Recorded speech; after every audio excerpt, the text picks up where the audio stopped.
This is GovExec Daily, where we bring you the federal stories that really matter. It's May 1st, 2023. I'm Ross John Fortuné. In January, the Department of the Treasury reached the U.S.'s $31.3 trillion debt ceiling. Treasury then implemented extraordinary measures to stave off any disastrous consequences, but according to experts, the federal government is expected to run up against its borrowing limit as soon as this summer. A default is difficult to predict, as economists have mostly speculated about the outcomes of one.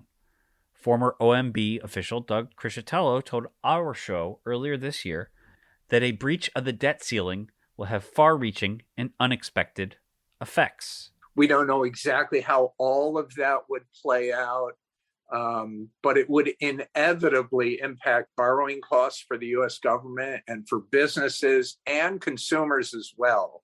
And, given the high inflation that we've been living through over the past year, the public doesn't need something else driving up prices. For federal employees, the unknown might be more stark. Delayed paychecks or IRUs could be part of a default, but much is still up in the air. Last week, the House passed a bill that would lead to significant reductions of more than 20% in fiscal 2024. The bill, however, is seen in Congress and at the White House as a starting point for further negotiations over a resolution to the impending crisis. GovExec senior correspondent Eric Katz has been covering the debt ceiling. After a short break, he'll join me to talk about the negotiations and how they affect federal employees.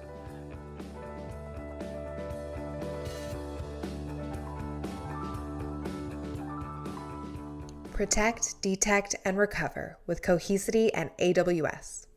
Federal agencies can protect all of their data with cloud-native SaaS and on-premises with Defense in-depth security framework. Quickly recover and respond to intrusions, cyber threats, and anomalies. Reduce downtime and data loss with rapid recovery at any scale. Do more with your data today at cohesity.com/federal.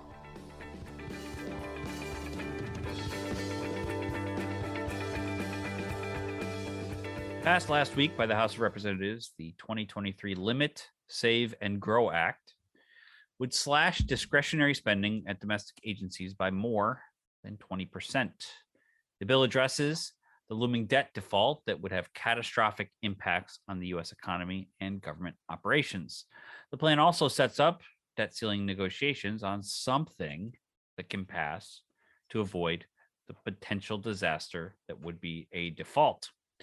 Eric Katz is a reporter here at GovExec. He joins me now to discuss the debt ceiling negotiations and how they are affecting and will affect federal employees. Welcome back to the program. Thanks for having me on. So as I mentioned, the GOP-controlled House passed this debt ceiling bill. What's in it and what kind of major effects would it have on government were it to pass the Senate and then the president if he were to sign it? Yeah, so as you mentioned, the House has passed the Limit, Save, and Grow Act, as they're calling it. I think, so the headlines here are it would basically raise the debt ceiling, eliminate the possibility of a default on our debt through March 2024, or possibly before that if we hit $1.5 trillion in new spending by then. The bill, in addition to raising, it doesn't just raise the debt ceiling. There's a lot of other strings attached here, which is what made it such a polarizing bill. It passed along party lines. They only approved it by one vote, 217 to 215, because four Republicans opposed it, and that was the maximum number they could afford to lose without the bill failing. So they just squeaked over the line there. The measure it would revert spending back to fiscal 2022 levels. Obviously, we're now in fiscal 2023, and spending increased, somewhat significantly this year. So to go back would mean pretty significant cuts across the board. The bill specifically exempts defense from those cuts, and Republicans have said that they would also exempt veterans affairs spending, although the bill doesn't specifically say that. So these cuts would result, potentially reductions, and when you squeeze those reductions into just domestic agencies on the discretionary side of things, you're talking about potentially cuts of more than 20% at agencies. So pretty drastic. It would be really hard to execute that. Agencies have spelled out what that would mean for them, including furloughs for employees or hiring freezes or even reductions in force or layoffs. And so that it would be pretty drastic. And then the bill would also cap annual spending growth to just 1% every year for the next decade. So that's what's in there. I mean, there's a lot of other stuff in there in terms of work requirements for certain federal benefit programs that people rely on, and also rolling back a lot of the Inflation Reduction Act in terms of some of the tax credits on like energy-based programs, and also IRS, which got $80 billion. It would to sort of modernize the agency, as we've discussed on this program. So it would roll back a lot of that money, which would mean a lot less hiring for IRS and a lot less enforcement there. So that's the basic outlines of the bill. They like I said, they just barely got it to pass. And now it's, as you said, heading to the Senate, where it's not expected to even be taken up. There's not a lot of appetite for that on the Democratic side. Every Democrat in the House voted against it. And even if it did somehow pass the Senate, which it's not going to, White House said that President Biden would veto it. So the bill is dead on arrival. The point of it was to show that Republicans are united behind something, which they're hoping will incentivize or motivate the White House to come to the negotiating table, because to this point, and we can get into what sort of those negotiations will look like, but to this point, there has not been any negotiation from the White House. They've said that they only will accept a clean debt ceiling bill, and this is not a clean debt ceiling bill. Yeah, they haven't negotiated, the White House and the Senate or House Republicans, excuse me, in months. Where do negotiations go from here? It sounds like they're very far away. They're extremely far away. Republicans say it's a non-starter to do a clean bill. They don't want to raise the debt ceiling without getting the debt in check, to sort of come up with some longer term plan to reduce spending, so deficits don't continue to grow as they have. Where they go is really like the $1 million question, I think, in DC right now, because it's not clear how we get out of this. Neither side is budging. The White House said they're willing to discuss spending levels, but not connected to the debt ceiling. We need to agree to pass a clean debt ceiling, and then they'll discuss spending levels. That's a non-starter from House Republican side. Maybe there's some rumors or expectation that the Senate will get involved with this, because that's where they need to have bipartisan support anyway. So maybe Mitch McConnell and Joe Biden could negotiate some sort of arrangement here. But so far the White House has not backed down from its position that it's not going to say, okay, what do you want in exchange for the debt ceiling increase? If that's not part of the discussion yet. I think how hard of a stance that will end up being is up for debate. And the fact that the White House is saying that now doesn't mean that they won't somehow find some way to get around that stance. But I think they've stuck to it maybe longer than some people may have expected. So I really don't have an answer in terms of how is this going to play out. What will this look like How do we avoid default? I don't know. I don't think anybody knows. I think people are a little bit more nervous that we actually could default this time, more so than in the past. But there's still a bit of time to try to figure something out. What is that timeline? I know we've heard August, we've heard July. What are you hearing as far as the actual potential default date? Yeah, some estimates, like you said, were August, when Treasury Secretary Janet Yellen originally sort of flagged the issue for Congress and said we're taking the quote unquote extraordinary measures that they always take to sort of prolong when the debt ceiling would be breached. She said as early as June. It all sort of depends how much money is coming into Treasury every day and how much is going out every day. It's literally just like a cash flow situation. And, we just went through the tax deadline. So how much revenue came in from that? And there's some talk about that being below expectations and certain expenditures being above expectations. So that would actually move the schedule up, meaning maybe more like early summer than late summer. Hakeem Jeffries, the top Democrat in the House, gave a press briefing today and said something along the lines of expecting to get more clarity in the coming days. So we might have a better guess coming up, but it's potentially we're potentially only weeks away from this coming to a head. Maybe like 6 weeks, potentially 12 to 18 weeks, but that's sort of the time frame we're looking at. I realize this is a fairly stupid question and one that you certainly don't have any answers for, but I'll ask it anyway. The context being that Congress in the last 10 years or so reminds me very much of a college student waiting until the last moment to write a paper on everything budget and finance related. So why didn't these negotiations start sooner? Why didn't this come forward sooner? Why is everything being so pushed to the brink?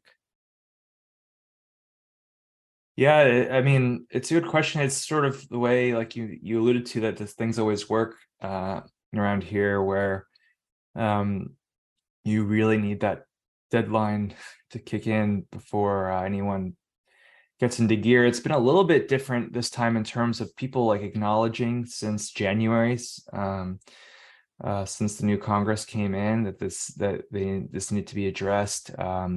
Kevin McCarthy, the House Speaker, went to the White House to discuss this in February, on February 1st, I believe, and they just sort of said they're each other's positions. There wasn't really a negotiation happening, and so that didn't really move the needle. But I think as we get closer, there is a recognition by just about everybody that this would be an absolute catastrophe to allow the first ever default to occur, and the actual repercussions are not entirely known, but they're not going to be good, not for the government operations and not for the economy and the global impact.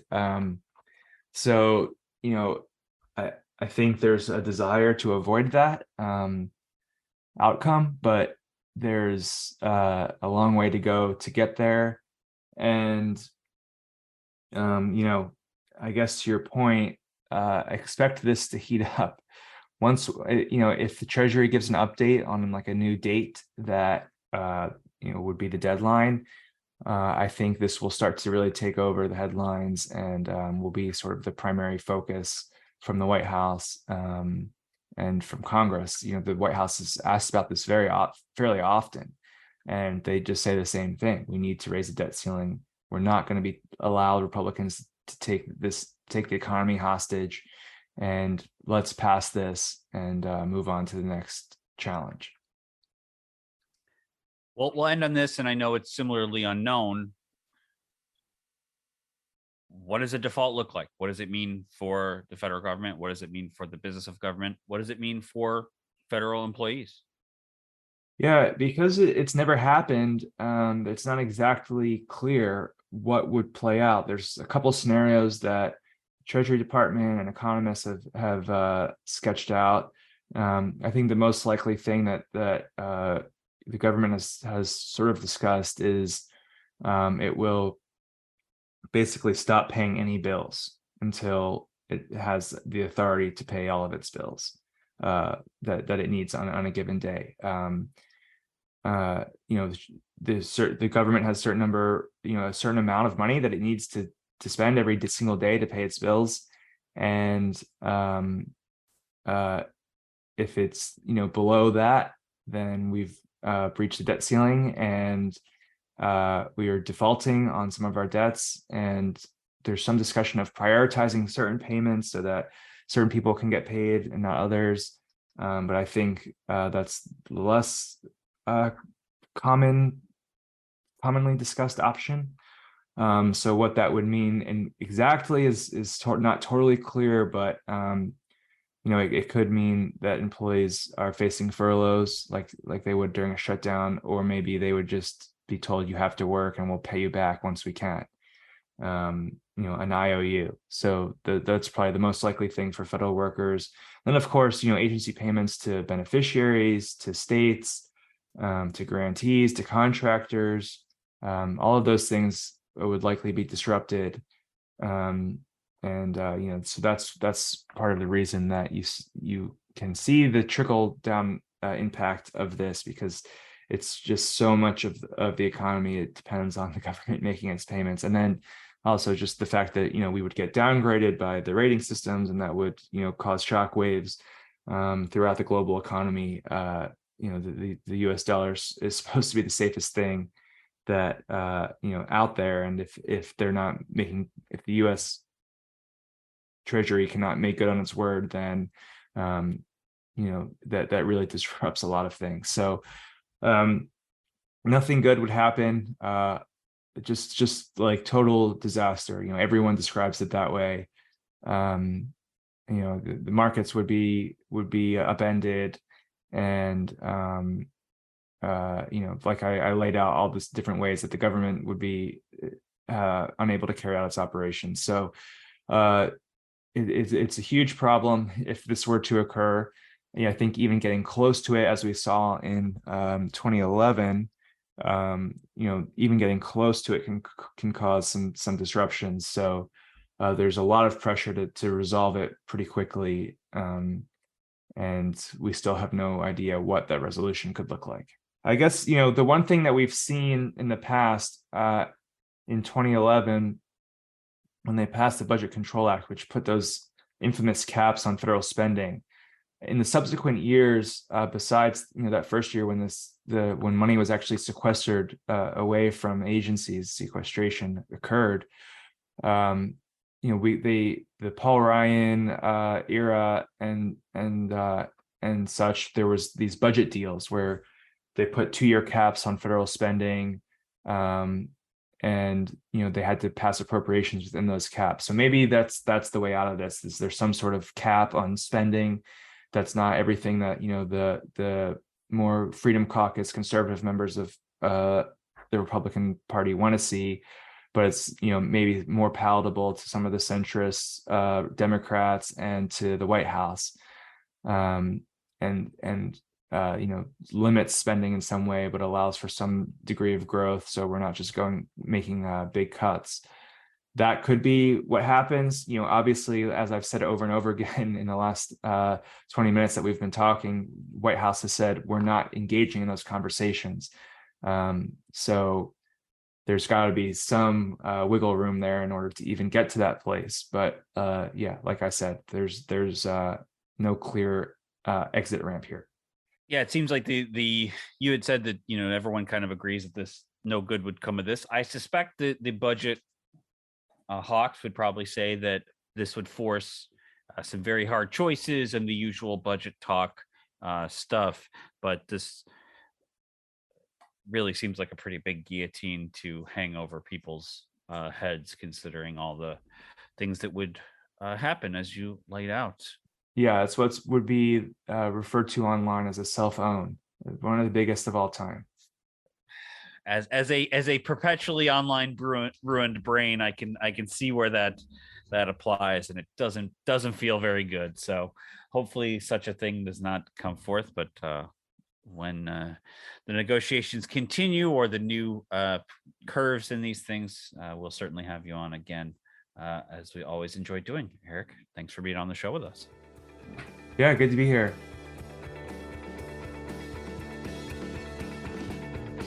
Thanks for listening to GovExec Daily. Our show was produced by Adam Butler and hosted by me, Ross John Fortuna. We want to thank Eric Katz for joining the program today. Our music is the song Signals by Catfish Dancing. Be sure to rate, review, and subscribe on Apple Podcasts or Google Podcasts or wherever you get your podcasts. You can email us any feedback at podcast@govexec.com or hit us up on Twitter @govexec. Find us on Facebook or LinkedIn by searching for Government Executive. We'd love to hear from you. We'll talk to you later.